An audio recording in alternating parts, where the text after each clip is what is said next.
See? That's what you get.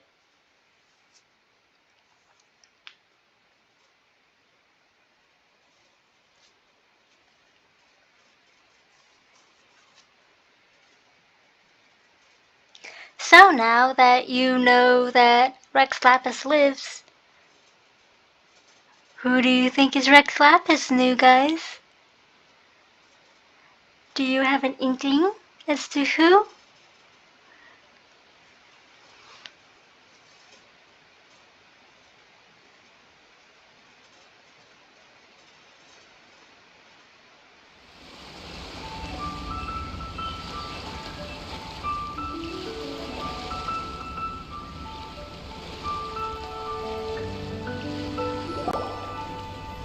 Is it finally over? The ominous aura of that monster has indeed begun to fade. The effects of the Sigil of Permission last but a short time. It will be some time before the Overlord of the Vortex can make any waves again. We are indebted to you for your assistance. If the Adepti hadn't happened to be here, the future of Liyue Harbor would surely have been in great jeopardy. Save your flattery. We didn't just happen to be here. Surely you won't pretend to have forgotten the reason for which we came. Come now.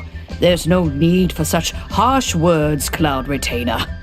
I've heard that when Ningguang began learning to do business, she had already started setting aside part of her then limited income in preparation for building the Jade Chamber. At first, it was only the size of a small room, but with continued expansion, it has become the palace that lies before you now. It is a testament to Ningguang's entire life, both as a businesswoman and as the backbone of the Liyue Qixing. Seeing the Jade Chamber destroyed in the defense of Liyue means much to her. To me, such cooperation and sacrifice deserves at least some recognition, don't you agree? Well, I was really hoping you would say that such sacrifice could at least be used as some leverage in our negotiations. Thank you all for hearing me out. We know very well why the Adepti came here today. But please forgive us. We cannot yield to your wishes. Oh? 3,700 years. According to our records, the Adepti signed a contract with Rex Lapis to protect Liyue 3,700 years ago. Even to this very day, Liyue and its lands have stood the test of time, immovable as stone, just as it was thousands of years before. This is truly no small feat. But that does not mean that the Liyue of today is the same city as it was all those years ago. Do not merely cast your protective gaze upon the land. Instead, focus your sights on our city and each of the citizens that dwell within it. Are you questioning our means of protecting Liyue? I mean no offense. I simply hope that our Adepti forebears would see Liyue in a new light.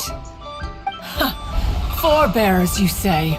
One doubts you would be fit to be part of such a lineage. This morning, Rex Lapis appeared to me in a dream. What? In the dream, I yearned to tell him that we Qixing, though mortal, are equally bound to the contract. Each passing generation of the Qixing leaves many things of value to be inherited by the next generation. I also thought to tell him how the past generations of Qixing had strove under his rule to survive in our mortal world, establishing a network of contracts which has since come to be known as trade. But I dared not speak. I could only gaze at him in silence until the moment I awoke. Oh, Ningguang. We're all on the same side here. Yet another perspective. What are you trying to say, Outlander? When there is discord between the Guardians and those they were meant to defend, harmony becomes very difficult to restore. Right! That's something that happened in Mondstadt. It's a story about the Four Winds and the people of the Animal Archon.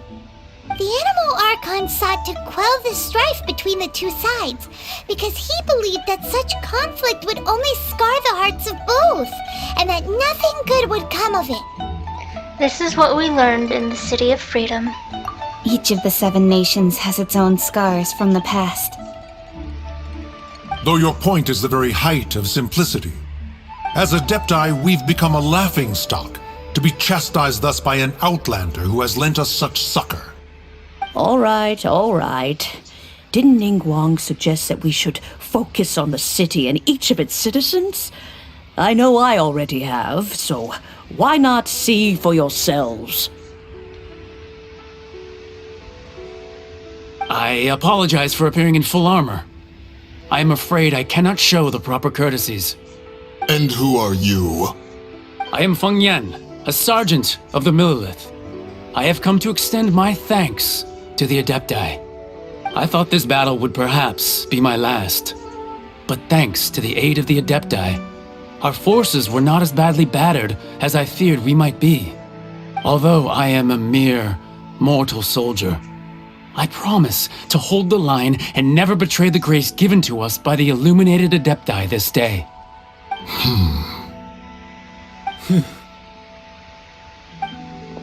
Huh? Why does everyone look so down? Didn't we just beat that big monster? Weren't you frightened, dear? It was quite the predicament. I wasn't afraid. All the strong Millilith guards were there, and those powerful heroes with their visions were there. Everyone was there. When danger is near, everyone always protects me. And the rest of the time, they make fun toys and tasty snacks and loads of things that make the harbor so pretty. Thanks for protecting Liyue Harbor. Please come visit us for the next lantern rite. Unfortunately, we wouldn't be able to participate. Huh?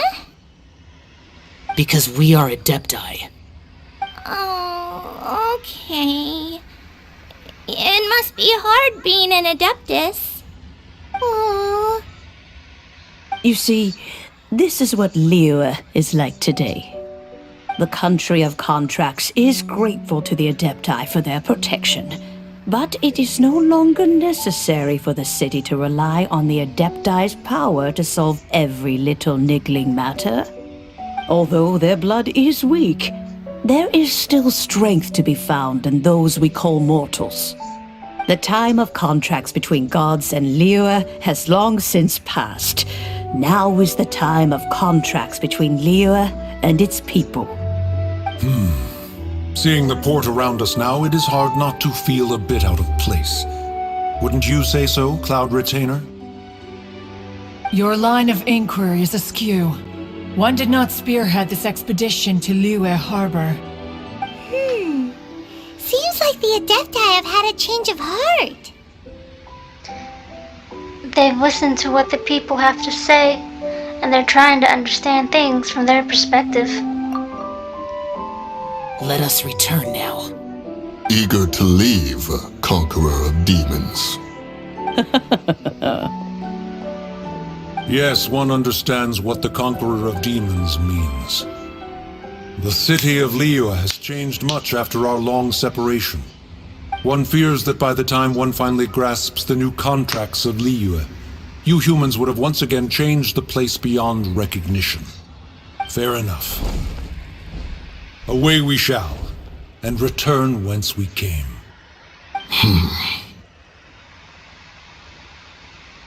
Since we Adepti have consensus, then one shall persist no further. But how will we ensure that the Liyue Chising will not simply exploit their power once we depart? In my view, that is still a thing to be guarded against. All right, Mooncarver, you needn't worry. It seems to me that this right of supervision is best left to the people of Liyue.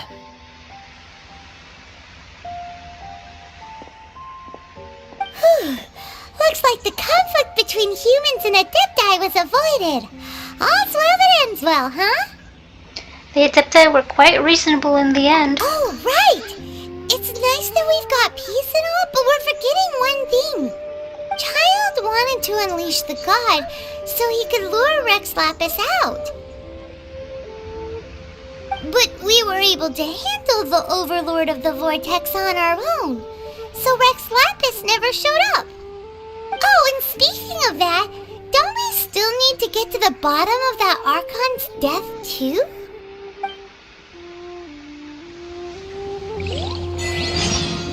Paimon doesn't get it. But isn't the strongest lead we have the Adeptiless Rite of Parting that we're organizing? No idea where Zhongli's gone. Let's ask for him at Wangshan Funeral Parlor. Oh, honey. Honey, Paimon. You're still not putting 2 and 2 together, huh?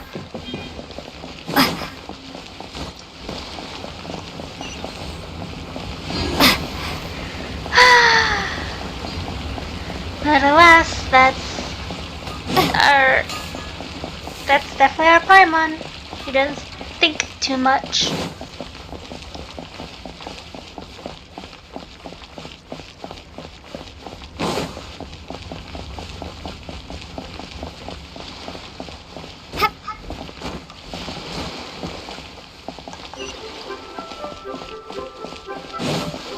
There we go. There's Wangshan Funeral Parlor.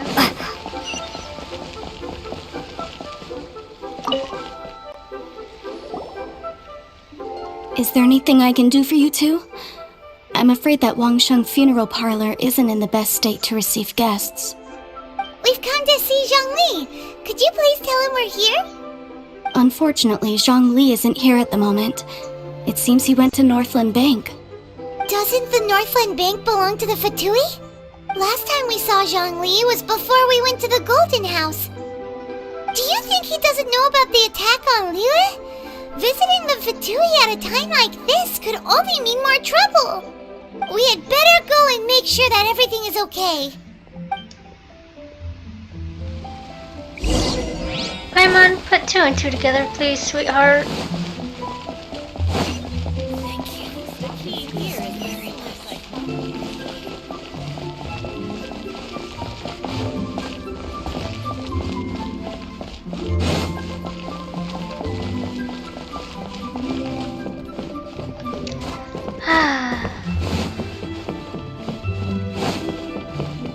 Wanlin Bookhouse. Guess this is where we go to buy books in Liyue. Should we ask here if they have a copy of the Liyue volume of the Tevat Travel Guide? It's super duper interesting. Later, Paimon. Yeah, that's an actual world quest I have yet to do.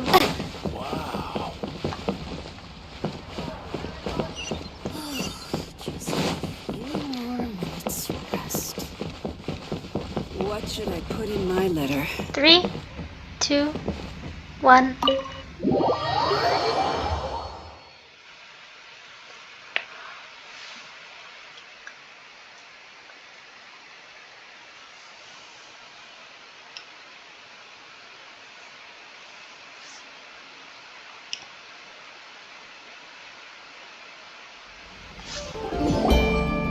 You call this cooperation between Harbingers?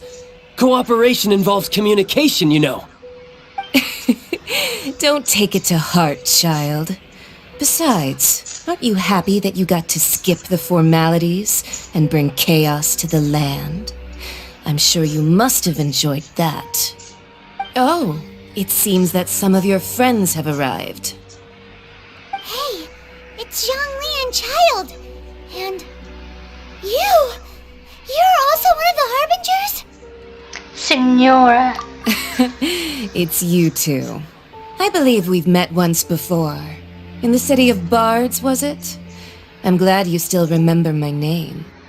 Ah, right. I imagine that it must have been rather hard to forget watching helplessly as something precious was snatched away from your friend. Breathe, just stay calm. Well, if it isn't you two. This is our first time seeing each other since Liyue was nearly wiped off the map. This is certainly a bit awkward, wouldn't you say? Paimon knew that we should never have trusted a Fatui Harbinger.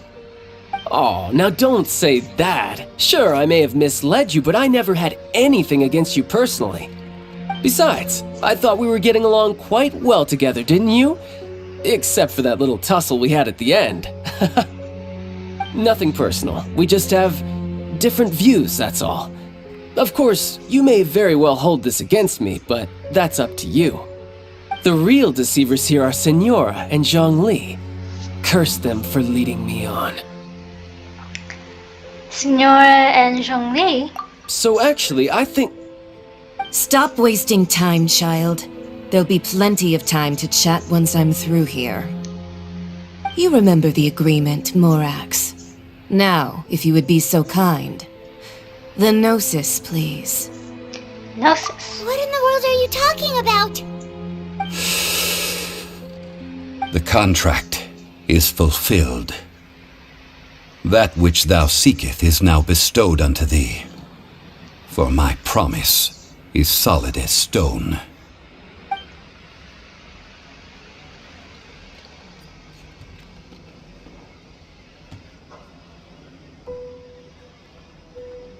How sanctimonious.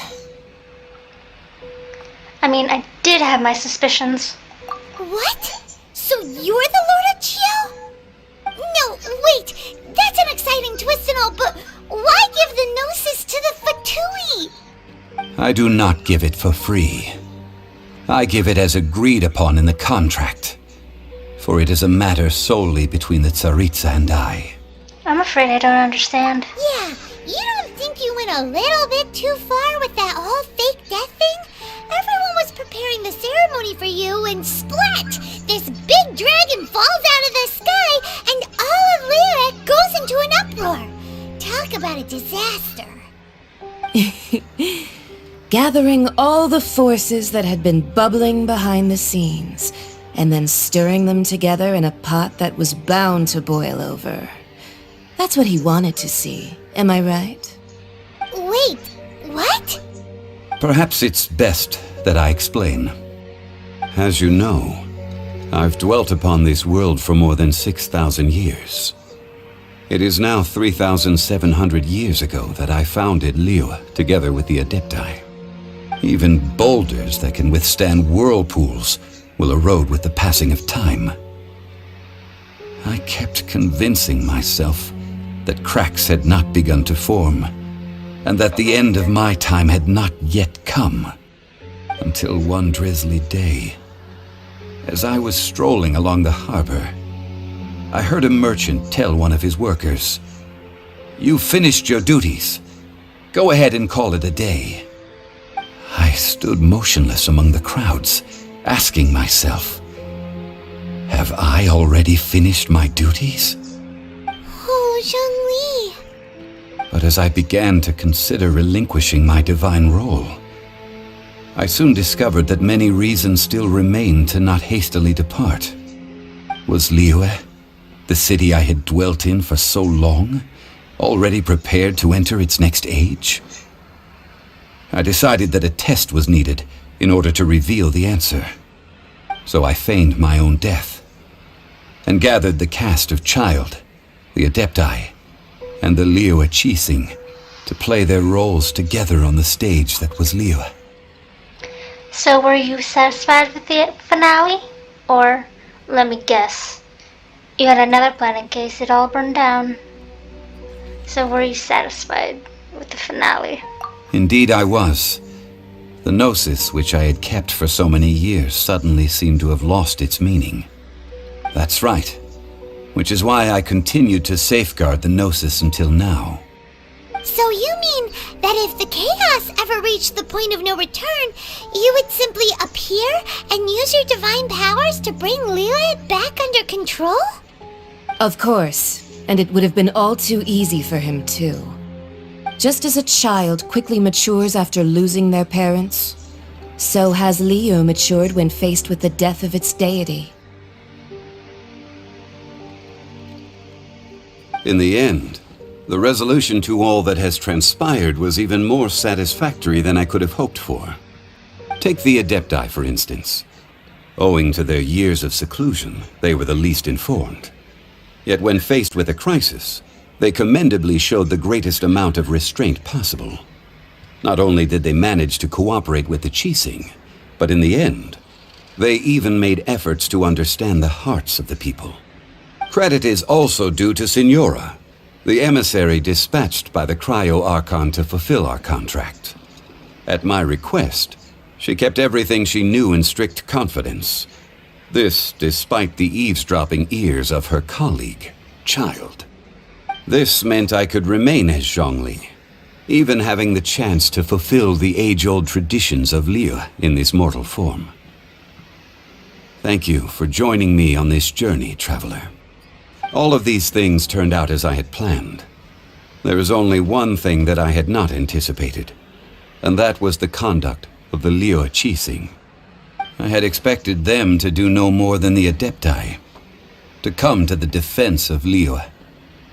But when all was said and done, they seized the opportunity to supplant Liyue as divine protectors, and used the subsequent power vacuum left by my death to quickly gain complete control of Liyue.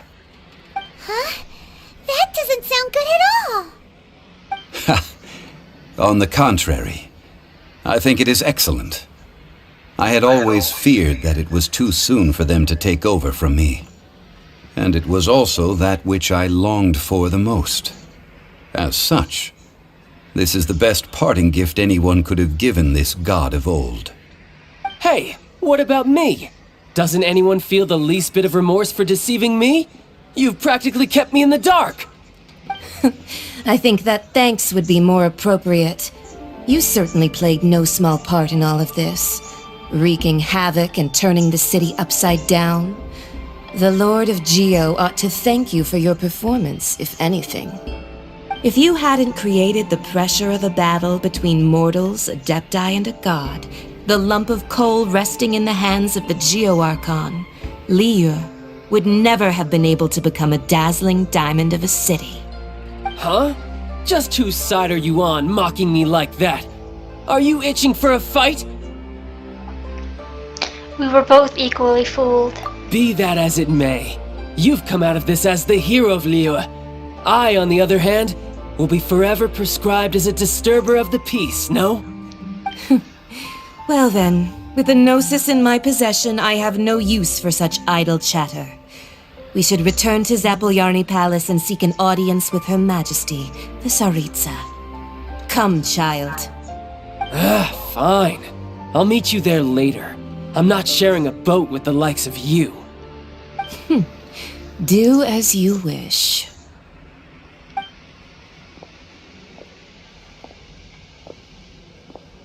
Now then, is there anything else you wish to ask me? What could possibly be worth a gnosis? Right! As Zhongli always told us, a good trade is a fair trade. Paimon has no idea what could be a good trade for a gnosis. Realistically speaking, there is no such thing. Huh? However, I am the god of contracts. For thousands of years, I have made countless contracts.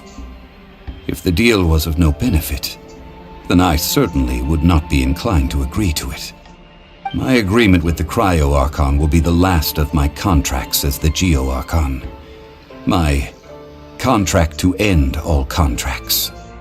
As for the bargaining chip that the Tsaritsa used to balance the scales, uncover that answer for yourself in your future journeys.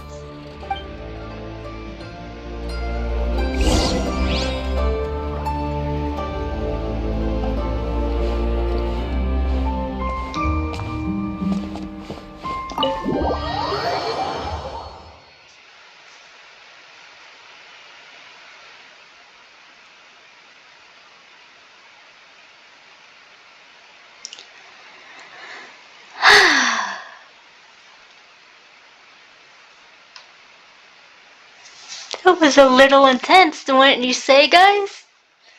Signora, stole the Gnosis from Venti, but she came to collect the Gnosis as a trade from Zhongli. Curiouser and curiouser. Well, the Cryo-Archon will be the last Archon we have to talk to in our journey to the Seven. Because as of now, it is Venti, Zhongli, the Electro. Today's the day of the rite of parting. Although the star of the show is fake, we spent so much time trying to organize it, it would be a real shame not to go there now. Hush, Paimon. It's the Electro Archon, the Dendro Archon, and then the Hydro Archon, which will be in update 4.0, which should be around September.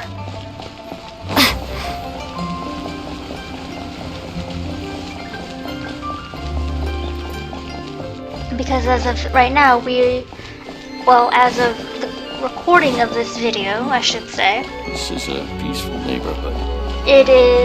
We are at 3.4. The next update, in and around the 28th to the 1st of March, is 3.5. April should be 3.6.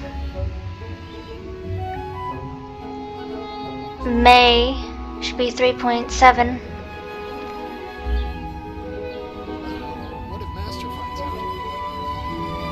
Either they take a break for July. No, they won't take a break for July. July will be 3.8.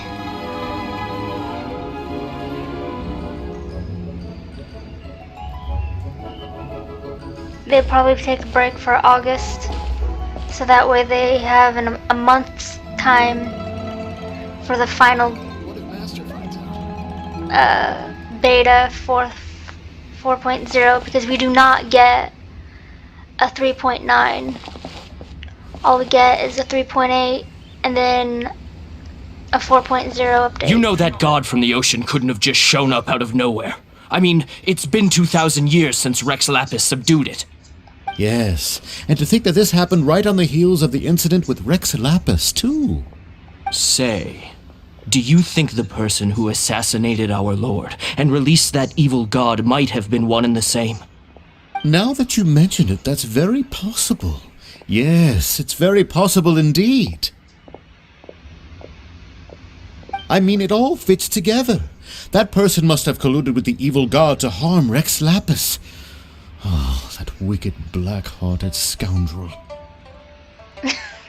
Still, what sort of supernatural prowess must this person possess to be able to do such things? I have never heard of such a person in all my years. Ah, forget it. Guessing's no use to us. Look, the Millilith over there looks like he's about to make an announcement. Let's hear what the Ministry of Civil Affairs has to say first.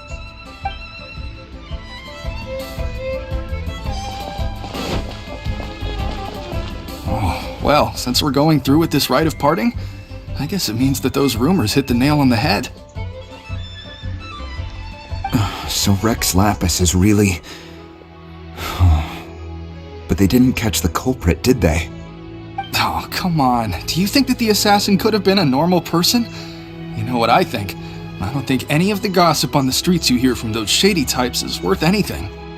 There's only one real possibility in my mind. I've heard that the assassin was that Fatui fellow. Youngish, pretty high in rank. I think they called him Child.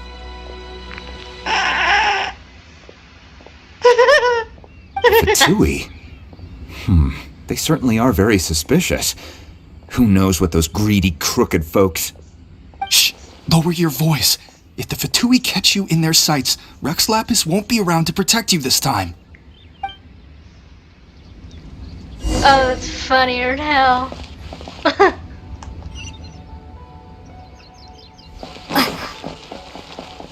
They think Child is the assassin.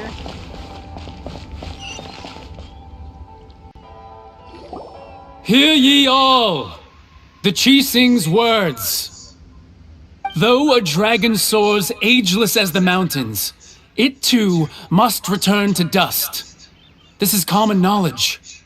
Gods and Adepti live glorious lives, but both light and shadow have their season. So too must they face divinely appointed trials. Rumors and hearsay abound on the streets that Rex Lapis was murdered. Now, let the truth be revealed. Having been thwarted in his trial, Rex Lapis's soul has recouped the celestial heights.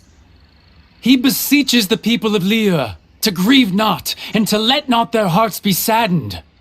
Nor are they to believe street-born rumors or indulge in baseless speculation.